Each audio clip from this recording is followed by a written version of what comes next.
Hey YouTube, I have been wanting to get better at detailing my car and fixing my car. I am a complete noob.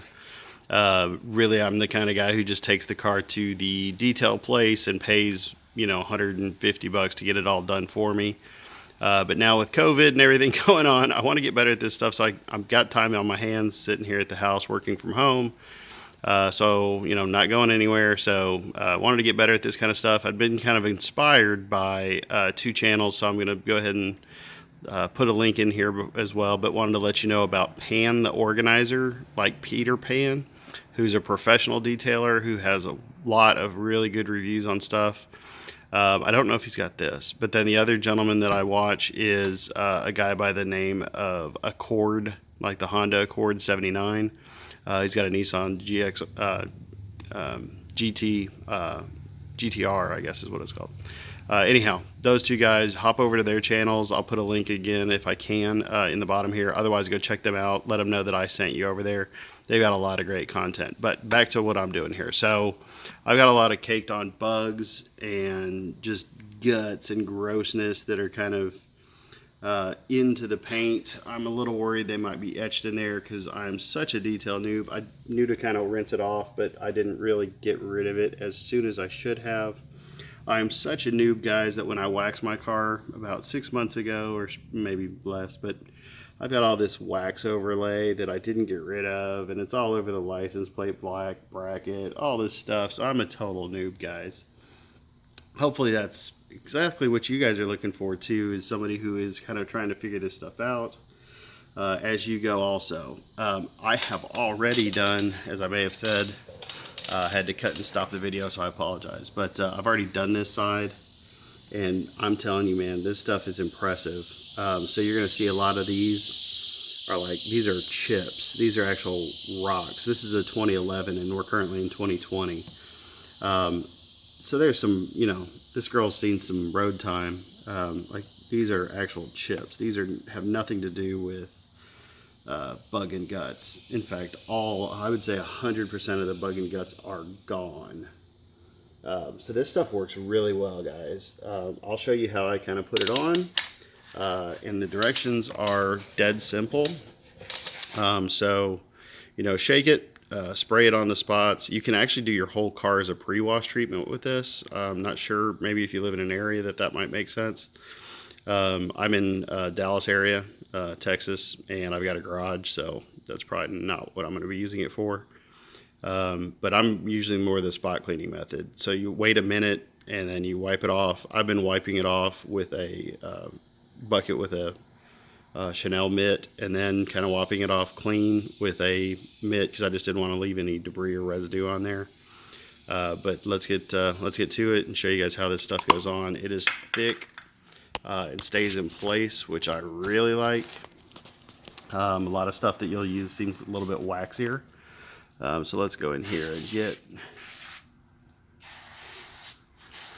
let's do these two areas so we can specifically show and concentrate on this for you guys, because you saw those big old, look at how thick that is. So that stuff is just going to sit there. Again, it says for a minute. I don't know that you necessarily need to be too exact with that. I think, to a certain degree, letting it stay on for minute 30, 2 minutes might be fine. But yeah, I would say follow the bottle directions, but I think I may have let it on the other side stay almost 2 minutes and it didn't do anything wrong. I guess that's the positive, is if you let it dwell for longer than what you think might be a minute, then it's really not going to be a problem, I don't think. Now, if you wait 5 minutes, the stuff is pretty corrosive, so, be smart. But if you're doing it for a minute, maybe the idea is just to reapply a couple times to get it deeper and deeper instead of waiting it sit, is probably the smarter way. Anyhow, just thinking out loud, folks. And then, so this is thick, right? You can tell that this is not moving. It's not going anywhere.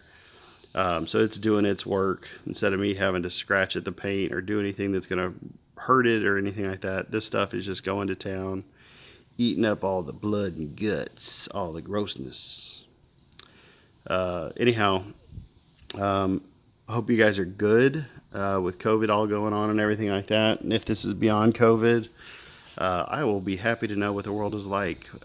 If you are a person in the future looking back to 2020 somehow videos of turtle wax, bug and tar, foam, power foam.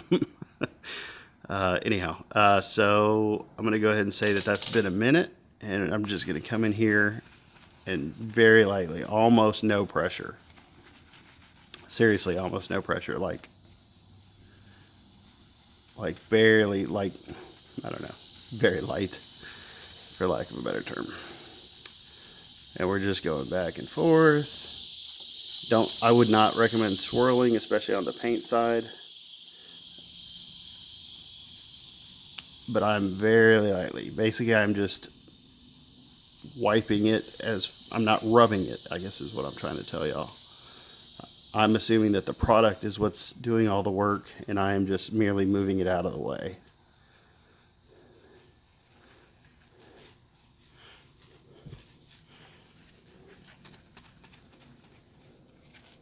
Okay, now, just to give you guys a straight cut through, let's wipe this off with the microfiber. Always roll it so you get a new fresh side. Look at this, guys. That is money. I don't know if you can tell, but that is clean. Oop, there's a little bit left. Oh, and there's a little bit left. All right, let's go back in and do a second coat. Some good real world tests for y'all. And it has been on there. Like, I know about those two specific spots. I bought this car used. It only had 52 or 53,000 miles on it when I got it. So for 2011, and I got it in 2019, I was super stoked to find an E90 328 unmodified. But anyhow, I know that these have been here for some time. Might have been even when I pretty much bought the car. So again, I'm a noob. You guys can, you know, the keyboard haters will get on to me, I'm sure. But anyhow, we will let this set up for again, roughly another minute. Then we'll give it another rub. You can actually hear it, like the foam doing its thing.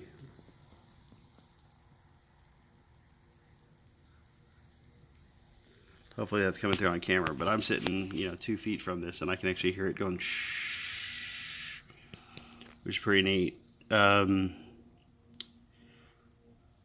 Yeah, so far I'm quite impressed with this, guys. Again, I know that this side is actually, those two pieces specifically are the worst of the bugs that I had. That's kind of why I left them for this.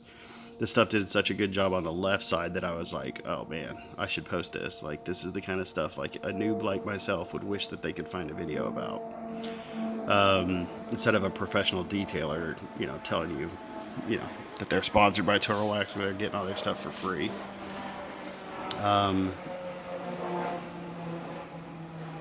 Alright, we're going to say that that's been a minute.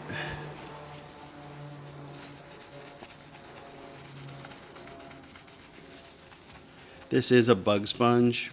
I don't know that it's really necessary. I've seen mixed reviews on bug sponges. Initially, as a noob, obviously I thought this is exactly what you want to get. This is brand new, by the way. This is the first day it's been used. So it's super soft. There's nothing stuck in all the little fibers and things like that.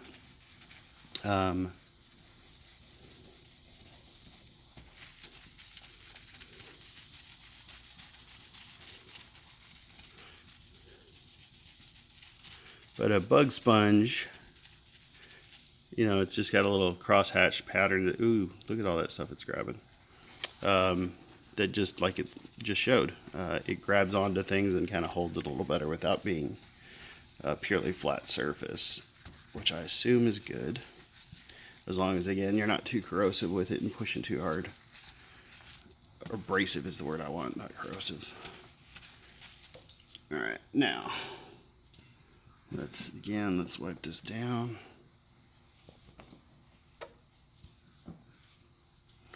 Give her a gander. Yo, that is gone.